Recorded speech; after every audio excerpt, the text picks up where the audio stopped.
Hollywood की कुछ फिल्मों में ख्वाबों में ख्वाब होते हैं, उन ख्वाबों में एक हकीकत होती है।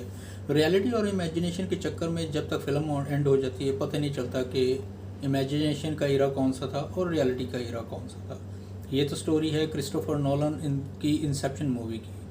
Just for correlation and reference ये मूवी बता रहा हूँ। रिसेंटली अगर आपने टेनेंट मूवी देखी है तो उसमें भी इसी तरह का कुछ सीन था कि अगर आपने कुछ रेमेडी और सोल्यूशन ढूंढना है तो आप अगर प्रेजेंट में है तो आपको पास में जाना पड़ेगा, और अगर प्रेजेंट में है तो फ्यूचर में भी जाना पड़ेगा। पैरेलल दोनों चीज़ें चलती हैं और ये बड़ा अच्छा सीन था।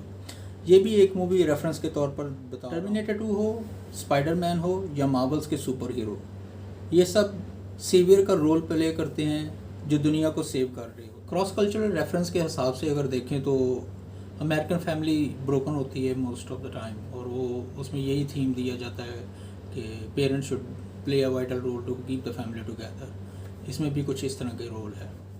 स्टोरी है डैन की, जो कि एक टीचर है। उसकी एक बेटी है मयूरी और उसकी वाइफ है एमी। आपने टी शर्ट तो एक पढ़ी होगी जिसके ऊपर लिखा होता है कि I don't need Google, my wife knows everything. तो इस फिल्म में ये कोट परफेक्टली फिट हो जाएगा।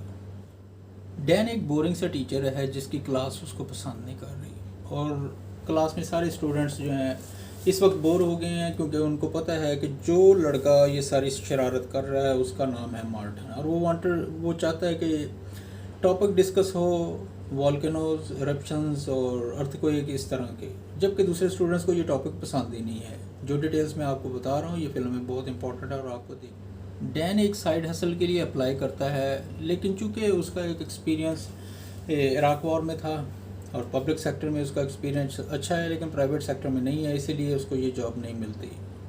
ब्रोकन डिजेक्टेड फैमिली में वापस आता है तो उसे अचानक कॉल आ जाती है कि मुल्क को आपकी फिर दोबारा ज़रूरत है। स्टेट डिपार्टमेंट ये सारे प्रोजेक्ट को हैंडल कर रहा था और उनकी कोशिश यही होती है कि इस प्लेनेट को बचा लिया जाए क्योंकि इस पर हमला हो गया है। क्योंकि डैन का एक्सपीरियंस फ़ौज में रहा है इसलिए वो पूछता है कि हमारा दुश्मन कौन है, और फैसिलिटी में जितने भी लोग हैं वो उसको ये हकीकत नहीं बताते, और उसके हाथ पर ऑलरेडी एक ट्रैकर लगा दिया जाता है। नॉर्मली अगर आपने अमेरिकन मूवीज़ में देखा हो जो क्रिमिनल या किसी भी साथ ट्रैकर लगाया जाता है, तो ये थोड़ी सी कॉन्स्पिरेसी थ्योरी में भी रिसेंटली बात शेयर हुई थी कि हमारे जिस्म में चिप वगैरह लगा दी जाती है ताकि हमें जीपीएस के तौर पर ऐसे ट्रैक किया जाए आप कहाँ कहाँ जाते हैं। तो डैन के साथ भी कुछ इस तरह की सिचुएशन हो गई है। अब वो घर जाता है और अपनी वाइफ के साथ डिस्कस करता है, तो वाइफ कहती है कि तुम अपने पापा के पास जाओ और जाकर इसका हल दो। जेम्स जो कि उसका फादर है, उसका एक्सपीरियंस अच्छा नहीं है पेरेंटिंग के हिसाब से। दोनों का एक दूसरे के साथ तल्लक भी बहुत बुरा है, लेकिन वो दिल का अच्छा है। जहाज़ों में उसकी इंटरेस्ट है, गाड़ियों में इंटरेस्ट है, और वो प्राइवेट सेक्टर में ज़्यादा इन्वेस्ट करता है और पब्लिक सेक्टर पर भी यकीन ही नहीं कर रहा।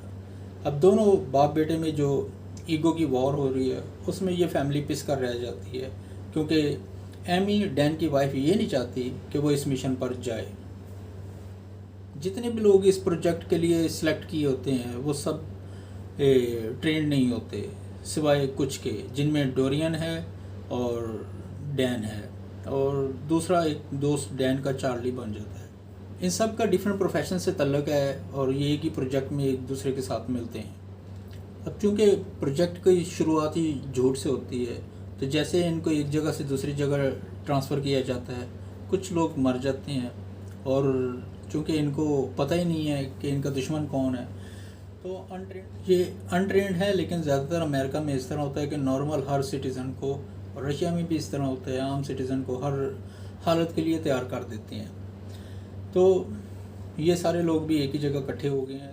इनका काम है एक लैब में जाना, वहाँ पर अपने जितना भी अमला है उसको सही सलामत बचाना, लेकिन उससे ज़्यादा इम्पोर्टेंट है वहाँ पर 12 ट्यूब्स पड़ी हैं उनको वापस लेके आना। इस दौरान में इनका कोलैटरल डैमेज भी हो जाता है, ये वापस भी आ जाते हैं। लेकिन फिल्म यहाँ ख़त्म नहीं होती। अब इन लोगों ने अपना असली दुश्मन देख लिया है। अब कहानी को दूसरी तरफ लेकर चलते हैं। नेशनल ज्योग्राफिक में आपने कभी कभार देखा होगा कि हनी बी या कोई भी आंट्स वगैरह होते हैं, उनमें एक मदर आंट होती है और बाकी सारे वर्कर्स उसके साथ उस कॉलोनी में काम कर रहे होते हैं। तो इस स्टोरी में भी कुछ इस तरह का ही सीन है कि एलियंस ने हमला कर दिया है और मदर जो है वो मिडल में एक जगह पर है, वेयर एज अदर्स जितने भी हैं वो उसको सेव कर रहे हैं। अब स्टाफ इसके साथ डैन के साथ खुलकर बात कर रहा है कि ओवरऑल दुनिया में 500 के करीब 5 लाख के करीब लोग रह गए हैं और मियामी जो है ऑलमोस्ट ख़त्म हो गया है और अब ये पोर्तो रिको और बहामास के एरियाज़ में जा रहे हैं। तो अचानक इनको फिर दोबारा कॉल आ जाती है और ये सफ़र पर चल पड़ते हैं। इस दफ़ा जो इसके साथ बात कर रही है ऑफिसर, उसका डैन के साथ क्या तल्लक है यह आपको फिल्म में पता चलेगा। अब की बार इनका मिशन है कि वो मदर एलियन है उसको पकड़ा जाए और उस पर कुछ साइंटिफिक एक्सपेरिमेंट्स किए जाएं जिससे ये प्रॉब्लम सॉल्व हो जाए। लेकिन बात यहाँ पर ख़त्म नहीं होगी, ये सारी चीज़ें उनको मिल भी जाएंगी और इस तरह लगेगा जैसे स्टोरी ख़त्म हो गई है, लेकिन अभी भी कुछ चीज़ें बाकी हैं। अब इस प्रॉब्लम का सलूशन ढूंढना है, लेकिन जितने भी वर्कर्स और जितने भी प्रोफेशनल्स हैं इन द फोर्सेस, उनके पास सलूशन कोई भी नहीं है। लेकिन शुरू में जितने भी लोगों के बारे में मैंने आपको रेफरेंस दिए है, चाहे वो मार्टिन हो, चाहे वो डैन का फादर हो या उसकी वाइफ हो, sometimes solution is not with in the problem but outside the problem. और अगर आप ये फ़िल्म देख लें तो उसके बाद एक और फिल्म को लाजमी देखिएगा, ट्रेमर्स केविन बेकन की मूवी है, फिर आपको पता चलेगा कि क्या ये विलन वही से लिया गया है। I hope you will really enjoy this.